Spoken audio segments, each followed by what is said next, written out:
Hey everybody, this is Professor Michael Gray, Simmons College, Political Science 101. Welcome back to class, such as it is. Thank you all so much for watching that video from last week. I appreciated your comments. Most of you indicated one way or another that you watched the video, either by commenting below, which is the simplest way to do it, or you can always reach out to me over email and text. Let me know that you watched the video. Thank you for doing that. Don't forget to do the same. Comment below or indicate to me in some way that you watched this video. That is how you get attendance credit for this class. As far as participation, you get some of that along with attendance, along with indicating to me that you watched the video, but also post questions. And I'm going to start off today by answering one of those questions. One of you asked a very excellent question through a YouTube comment to the last week's lecture video, and it was had to do with something I said in the video, where I pointed out that most drug crimes in this country are state crimes, and if the police came into my garage right now and found some contraband and charged me with possession of drugs, they would be charging me with a state crime, and I would be tried for that crime in a state court. One of you asked a great question. Why is that a state crime, but robbing a bank is a federal crime? Great question, and I'll answer it in a second. But you also could have said why are some drug crimes federal and some drug crimes are state crimes, where you're arrested and charged with the federal crime and tried in a federal court. Great question. So as far as the banks go, as far as robbing a bank, that is a federal crime. Why? Because the federal government has chosen to make it a federal crime.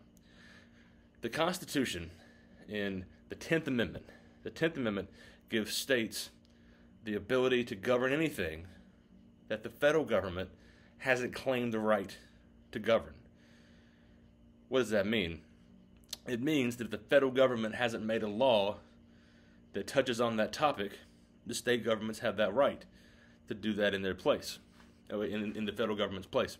So, the federal government has passed laws making it clear that it is a federal crime to rob a bank. Okay, so what about some other topics? What about kidnapping? Kidnapping is a federal crime, not a state crime. Why is that? Because the federal government says so. There is a part of the Constitution, and the Constitution is in the appendix to your textbook, and it's also online. You can Google United States Constitution, and you can find an official copy there online, or you can find copies lots of places on the internet.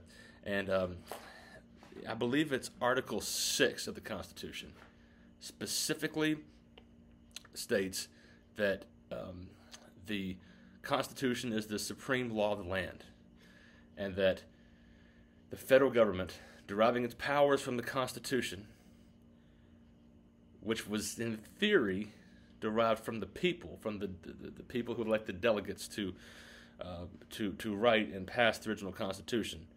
Whether or not that's really the case, we'll talk about later in class. But the Supremacy Clause says that this federal government is the supreme law in the United States. Everything else comes after that. So remember that for later on in class. But that Supremacy Clause means that when the federal government wants to make something their business and not the state's business, they can do that. It doesn't work the other direction.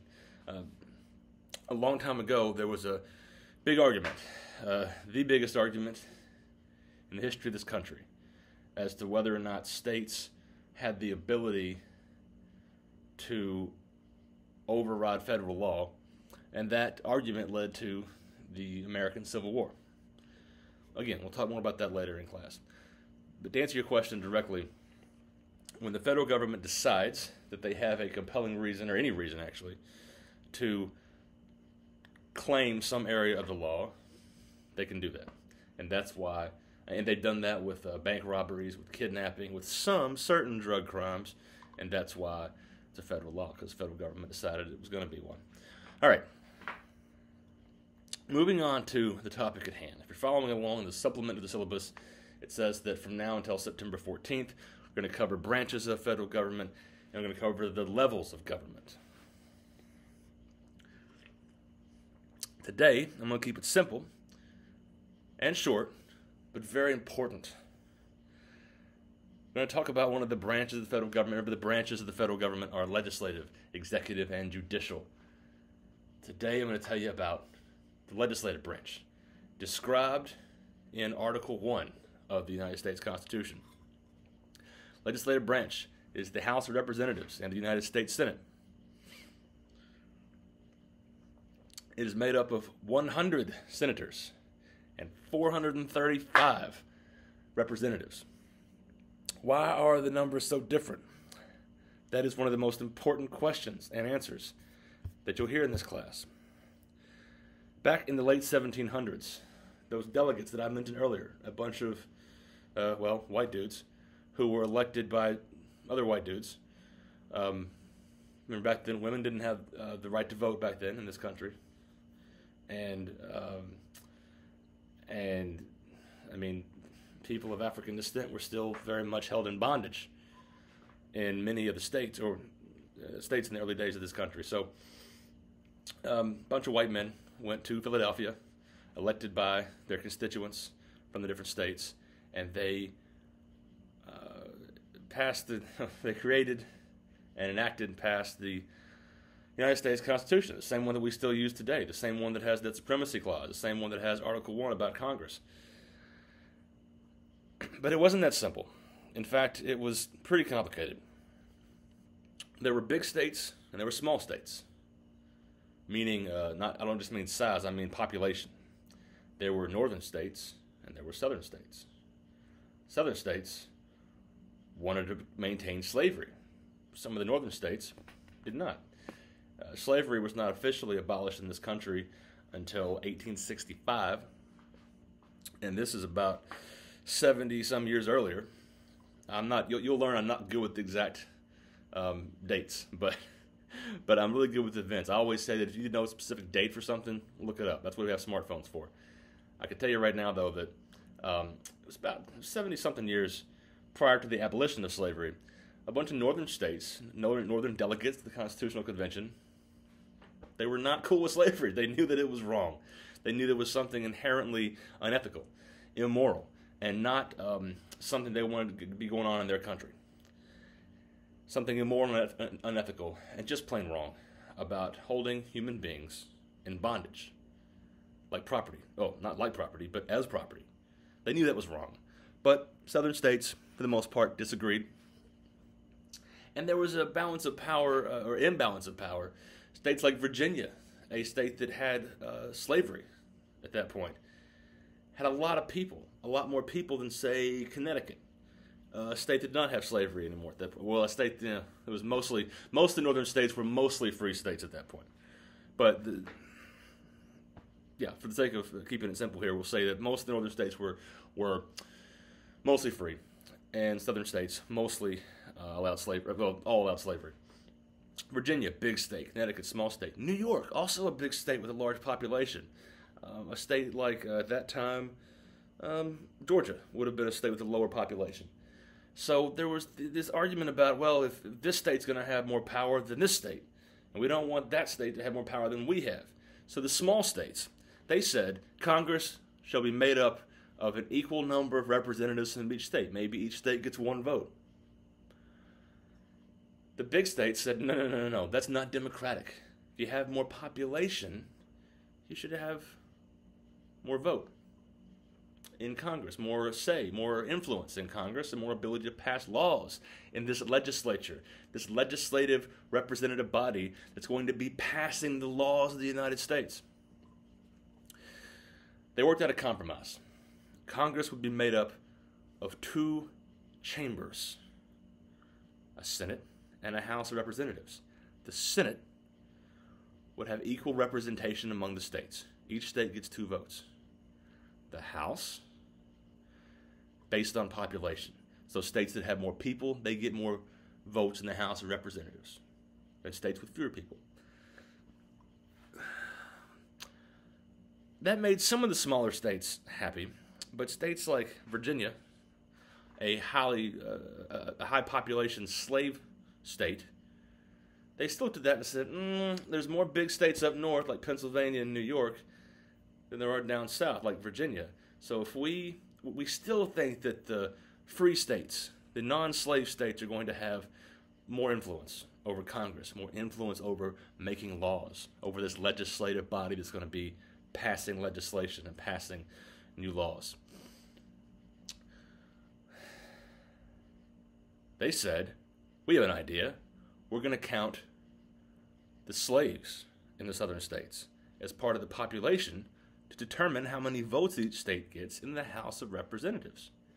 Some of the more radical abolitionists from the northern states said, so you're going to let them vote? And the southern states said, no, we didn't say that. Of course not. So, yet another compromise. 3/5 compromise. They decide that each slave will count as 3/5 of a person for the purpose of determining population and allocation of votes in the House of Representatives. Are the southern slave states happy? I wouldn't say they're happy, that they were happy about all these compromises. There wouldn't have been a civil war 70 years later. But they were happy enough to vote to approve the Constitution. And that's what they did. So that first one, what we call the Great Compromise, was the one that determined there would be 2 chambers of Congress, House and a Senate.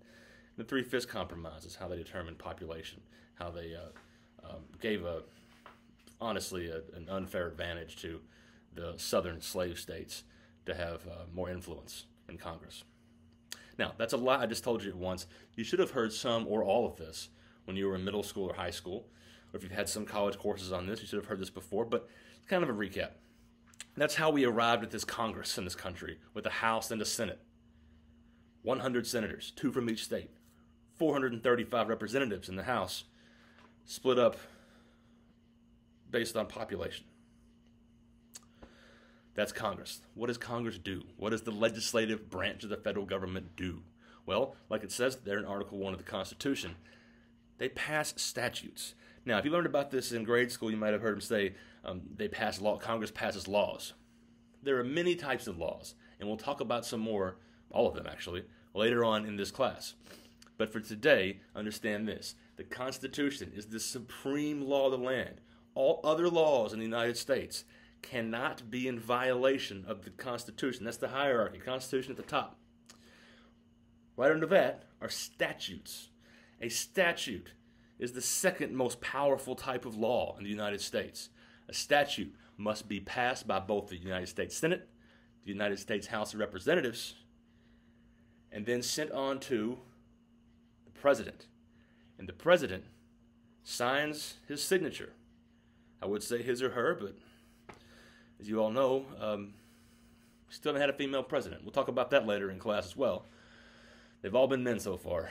And he signs his signature to that. It's called a bill. It's a document that's about to become a statute, a very powerful type of law, statute. So passes the House, passes the Senate, on to the President. He either signs it or he vetoes it. A veto is a rejection. The President says, I reject this, I veto this, and sends it back to Congress, where Congress can either let it go, let it die, never becomes a law, or they can vote to override the President's veto. 2/3 of the House and Senate, 2/3 majority can vote to override the veto. That's how you make a statute. A statute is a type of law. That's what Congress does. They also have the power to declare war. We'll talk about the executive branch on Wednesday of this week, and the President has day-to-day control over the military. And has control of the military for the most part, but a formal declaration of war against a foreign nation can only be made by Congress. So they pass statutes, they can declare war, the Senate has to approve all of the federal jobs the President appoints. The President appoints federal judges, he appoints federal prosecutors, and a bunch of other positions that the Senate has the right to approve. those are the main responsibilities of Congress. There's more to it. Within that power to make statutes, the most important statute Congress passes in most years, any given year, is the federal budget. All that money that we all pay in taxes, different types of taxes that go to the federal government. What did they do with that money? That's one of the statutes that Congress passes, is the federal budget. Those are the most important things that Congress does. And I've already mentioned the executive branch and the judicial branch just here in the last 5 minutes talking about Congress. The branches all tie together. They all are supposed to work together, but it really depends on who's the president and who's in charge of Congress. The three branches to work together, it depends who's in charge. There have been times in our history where the executive and legislative branches work together very well. And there are times like right now, the time we're living in today, where those two branches don't always get along so well. But, as I keep saying, more on that later in the semester. For now, I've told you the basics you need to know about one branch of federal government. That is the legislative branch. That is Congress. If you want to know more, do a couple things. You can ask me questions, either through email, through Canvas messages, or text me. Or you can read some. You can read the assigned reading in your syllabus supplement. And you can read Article 1 of the United States Constitution. That's where Congress gets its power. Now, theoretically, they get it from the people because we elect members of Congress, but are elections fair? Do they reflect the will of the American people? Are they fair completely? Almost never. Do they reflect the will of the American people? Sometimes. But you should still vote. If you ever want to see completely open and fair elections, you got to vote for politicians that are going to make that happen. And don't vote for the ones who don't want fair elections. Talk about that as we get closer to Election Day, of course. But for now, thank you so much for listening. Comment on the video below. Remember, I need you all to comment to get participation and attendance credit for this class. But I'm also able to see if you've recently logged into Canvas, so I know if you're on there looking at something related to our class. But I hope everyone's staying safe. We're still right in the middle of a pandemic. I hope everyone's staying safe. Hope you and your families are doing well. And I will talk to you all sometime Wednesday. But thanks so much for following along in the syllabus. Thank you for watching the video. Please get back to me with any questions, thoughts, criticisms, critiques, and don't forget to comment below on this YouTube video that you watched it so you get your credit for attendance today. Thank you.